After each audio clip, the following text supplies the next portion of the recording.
बच्चों इस वीडियो में हम एनिमेशन के थ्रू समझेंगे कि हमारा नर्वस सिस्टम कैसे वर्क करता है। जब भी हम किसी ऑब्जेक्ट को टच करते हैं यानी स्टिमुलस आता है हमारी बॉडी में, तो कैसे वो ब्रेन तक पहुंचता है, फिर कैसे कंडक्शन होता है नर्व इम्पल्स का।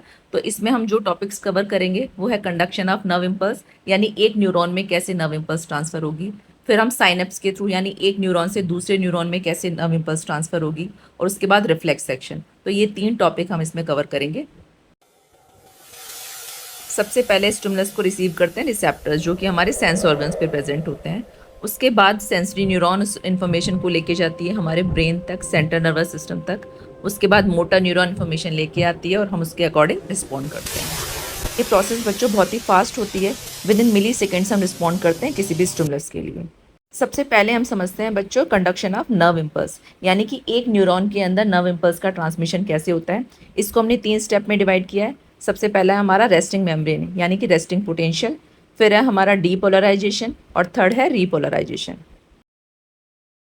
बच्चों रेस्टिंग स्टेज पे एक्सॉन की मेम्ब्रेन पोलराइज्ड होती है, क्योंकि सोडियम पोटेशियम पंप की वजह से चार्जेस का डिस्ट्रीब्यूशन अनइक्वल होता है। 3 सोडियम आयंस एक्सचेंज होते हैं 2 पोटेशियम आयंस के साथ में, तो 3 सोडियम आयन बाहर जाते हैं और 2 पोटेशियम आयंस अंदर आते हैं, जिसकी वजह से एक्सोलेमा के बाहर पॉजिटिव चार्ज होता है और उसके अंदर नेगेटिव चार्ज होता है, जिसको हम बोलते हैं रेस्टिंग पोटेंशियल।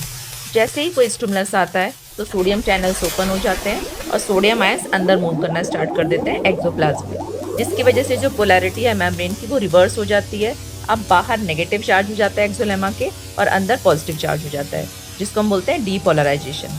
इसके बाद बच्चों सोडियम चैनल्स क्लोज हो जाते हैं और पोटेशियम चैनल्स ओपन हो जाते हैं। पोटेशियम आयंस अंदर से बाहर मूव करते हैं और पोलैरिटी को रीस्टोर करते हैं, जिसको हम बोलते हैं रीपोलराइजेशन।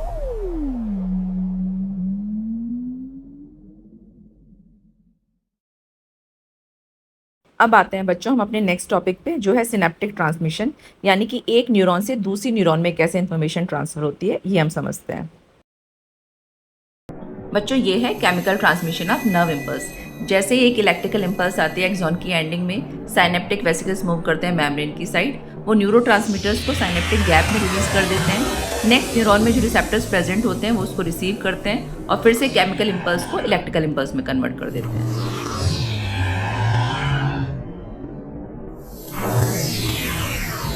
अब इस प्रोसेस को हम थोड़ा डिटेल में समझते हैं बच्चों। जैसे ही एक नर्व इम्पल्स आती है साइनेप्टिक नोब में, कैल्शियम चैनल्स ओपन हो जाते हैं और साइनेप्टिक नोब में कैल्शियम आयंस रिलीज हो जाते हैं। इसके बाद जो साइनेप्टिक वेसिकल्स में न्यूरोट्रांसमीटर्स हैं वो रिलीज हो जाएंगे और पहुंचेंगे साइनेप्टिक क्लेफ्ट में। नेक्स्ट न्यूरॉन पे रिसेप्टर्स प्रेजेंट होते हैं, वो इन न्यूरोट्रांसमीटर्स से इम्पल्स को रिसीव करेंगे और सोडियम चैनल्स ओपन हो जाते हैं। नई एक्शन पोटेंशियल जनरेट होगी और जो केमिकल इम्पल्स है वो कन्वर्ट हो जाएगी इलेक्ट्रिकल इम्पल्स में।